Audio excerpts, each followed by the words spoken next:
আমাদের যেরকম জনগণ বেড়ে গেছে, তাহলে আমরা সেখানে প্রতিনিধিত্ব বাড়াইতে হবে। তাহলে আমরা কি করতে হবে? আমরা ঐক্যবদ্ধভাবে যুব সমাজের উন্নয়নের জন্য আমরা কাজ করে যেতে হবে। কর্মসংস্থান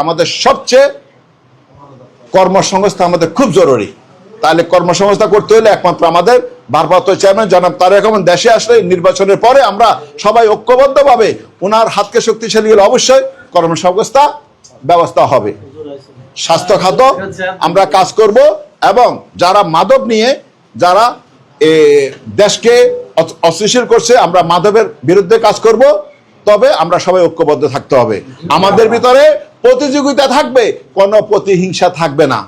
হয়তোবা রাজনৈতিক বক্তব্য একটা এদিক সেদিক হয়ে গেছে, সেদিকে আমরা খেয়াল রাখবেন, কিন্তু আমরা একে অপরকে সহযোগিতা করে একে অপরকে ডেকে বসাইয়ে আগামী নির্বাচন কিভাবে করা যায়, কোথায় কোথায় করা যায়, আমরা এখন থেকে সংখ্যা গুনতে হবে।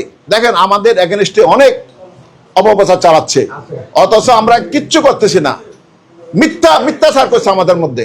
তো আমরা চাচ্ছি ইনশাআল্লাহ আপনাদের সবার যে অভিজ্ঞতা আছে, অভিজ্ঞতার কাজে নামিয়ে ইনশাআল্লাহ আমরা বাংলাদেশ জাতীয়তাবাদী ইনশাআল্লাহ ক্ষমতা আনবো। সবাই ভালো থাকেন, সুস্থ থাকেন। আসসালামু আলাইকুম।